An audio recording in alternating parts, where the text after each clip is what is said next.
এইটো সংগ্ৰাম একেলগতে আমি এটা স্লোগান দিম দেই একেলগতে জয় অসম জয় অসম জয় অসম হিন্দু মুসলমানে এক হিন্দু মুসলমানে এক হিন্দু মুসলমানে এক কুন্তলীৰ কিসমত কাঠমিত ৰাইজৰ দলৰ বিশাল জনসভাত দলটোৰ সভাপতি অখিল গগৈ বিজেপি AIDF সাম্প্ৰদায়িক দল অসমৰ ভিতৰত সভাটোতকৈ 2 নম্বৰী মুখ্যমন্ত্ৰী হৈছে হিমন্ত বিশ্ব শৰ্মা অসমত হিন্দু মুছলমানৰ মাজত বিভেদ লগাবলৈ চেষ্টা কৰিছে বিজেপি চৰকাৰে অসমত চাচা মামা এই দুয়োজনেই হৈছে একেটা মুদ্ৰাৰ ইপিঠি সিপিঠি এইদৰে জনসভাত অখিল গগৈয়ে বাক্যবাণেৰে সমালোচনা কৰে চৰকাৰক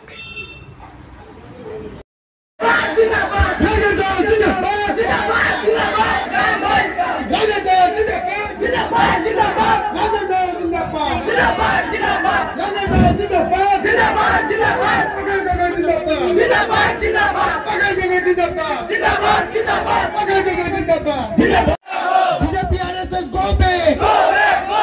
BJP RSS murdabad BJP RSS murdabad Hindu সাম্প্রদায়িক দলে BJP murdabad মুসলমান সাম্প্রদায়িক দলে AIDF murdabad ইনকিলাব ইনকিলাব ইনকিলাব আজি মিটিংখনৰ অৰ্গানাইজাৰ কল ওই মিটিংখন জনে অৰ্গানাইজ নৱগঠিত সমৰীয়া সমষ্টিত আপোনাৰ প্ৰথমটো নিৰ্বাচনী হ'ব বুলি আমি ক'ব পাৰি আজি আসলতে আগতে পূৰ্ব নিৰ্ধাৰিত হৈ থকা এখন সভা সমৰীয়া বিধানসভা সমষ্টিৰ কুন্তলী চৰত প্ৰথমবাৰৰ কাৰণে সমৰীয়া বিধানসভা সমষ্টিত আজি আমাৰ ৰাইজৰ দলৰ সভা অনুষ্ঠিত হ'ল কেইবা হাজাৰ মানুহে অংশগ্ৰহণ কৰিলে আৰু অংশগ্ৰহণ অত্যন্ত স্বতঃস্ফূৰ্ত আৰু অত্যন্ত মানে আপোনাৰ ৰেছপন্সিভ কথা কোৱাৰ লগে লগে মানুহবিলাকে ৰেছপন্স কৰিছে সঁহাৰি দিছে গতিকে ইমান ধুনীয়া এটা অনুষ্ঠান আয়োজন কৰাৰ কাৰণে মই উদ্যোক্তাসকলক ধন্যবাদ জনাইছোঁ আৰু সমৰীয়া বিধানসভাৰ ৰাইজক এটাই কথা ক'ব খুজিছোঁ যে এইবাৰ আপোনালোকে ভাবি চিন্তি MLA নিৰ্বাচন কৰিব ইয়াৰ আগতে যিবিলাক MLA সংখ্যালঘু এলেকাৰ পৰা গৈছে তেওঁলোকে বিজেপিক ভোট দিছে ৰাজ্যসভাৰ নিৰ্বাচনত আৰু ৰাষ্ট্ৰপতিৰ নিৰ্বাচনতো বিজেপিক ভোট দিছে বিধানসভাৰ অধিৱেশনৰ সময়ত অনবৰতে হিমন্ত বিশ্ব শৰ্মাৰ পক্ষত কথা কয় দিনত কংগ্ৰেছ ৰাতি বিজেপি গতিকে এবাৰ যাতে তেনেকুৱা ধৰণৰ ঘটনা নঘটে সেইকাৰণে এবাৰ বিশ্বাসযোগ্য আৰু ভাল মানুহৰ পক্ষত কাম কৰা কেণ্ডিডেটক ভোটদান কৰি এবাৰ অসমৰ ৰাইজৰ পক্ষত যাতে কাম কৰিব পাৰে তাৰ কাৰণে মই সকলোকে সিদ্ধান্ত ল'বৰ কাৰণে আহ্বান জনাইছোঁ কংগ্ৰেছৰ লগত এবাৰ মিত্ৰতা হ'ব নেকি কংগ্ৰেছৰ লগত এবাৰ মিত্ৰতা হয় নে নহয় মই নাজানো কিন্তু মিত্ৰতা হ'বৰ কাৰণে আমি বাৰম্বাৰ আহ্বান জনাই আহিছোঁ কিন্তু এতিয়ালৈকে কংগ্ৰেছে আমাক সঁহাৰি জনোৱা নাই আমি সেইকাৰণে অতি স্পষ্টকৈ কৈ দিছোঁ আৰু কংগ্ৰেছৰ লগত মিত্ৰতাৰ কাৰণে আমাৰ পিনৰ পৰা আগভাগ নলওঁ আমি কাৰোৰ দুৱাৰত কোনো দলৰ দুৱাৰত আৰু টুক নুটুকাওঁ চৰকাৰে বন্দুক যে তুলি দিবলৈ লৈছে কোন খিলঞ্জীয়াই বন্দুক ল'লে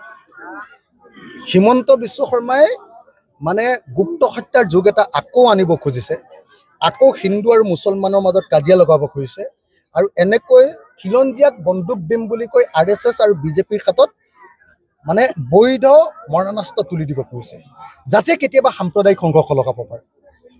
গতিকে হিমন্ত বিশ্ব শৰ্মাৰ বন্দুক দিয়াৰ কাহিনীটো অসমত সাম্প্ৰদায়িক সংঘৰ্ষ লগাবলৈ কৰা ষড়যন্ত্ৰৰ অংশ গতিকে কোনোবা অসমীয়াক আপুনি বন্দুক বিচাৰি আবেদন কৰা দেখিছে নেকি আপুনি সুধকচোন হিমন্ত বিশ্ব শৰ্মা যে আপোনাৰ পৰা বন্দুক কেইটা ল'লে কোনে কোনোবাই লৈছে নেকি হিমন্ত বিশ্ব শৰ্মাৰ পৰা বন্দুক সুধি লওক না এবাৰ কোনোবাই আবেদন কৰিছে নেকি কেইটা বন্দুক দিলে সুধি লওক না এই কথাটো আপোনালোকে সুধি ল'লে গম পাব নহয় হিমন্ত বিশ্ব শৰ্মাই কাজিয়া লগাবলৈ চাইছে মানুহে কাজিয়া লগা নাই মানুহে কৈছে আমি কাজিয়া নালাগো হিন্দু মুছলমানৰ বহুদিন কাজিয়া হ'ল অসমত আৰু কাজিয়া কৰি থাকিলে অসমখনৰ উন্নতি নহয় এই কথা অসমীয়া মানুহে বুজিছে আকৌ সংবাদ মাধ্যমে আপোনালোকে খুচি খুচি কাজিয়া লগাব খুজিছে এইবোৰ বন্ধ কৰক কোনো ধৰণৰ এইবিলাক উচতনিমূলক কথা আপোনালোকে প্ৰচাৰো নকৰিব আৰু নুসুধিব আৰু ময়ো নকওঁ এইটো মনত ৰাখিব যে হিন্দুৱে হওক মুছলমানে হওক কাজিয়া লগাৰ কথা ক'লে কাজিয়া লগাৰ কথা যোনে ক'ব কাকো ক্ষমা কৰা নহ'ব ধন্যবাদ। সবৰে সমষ্টিত প্ৰাৰ্থী দিয়া হব নাই দেমো আমৰা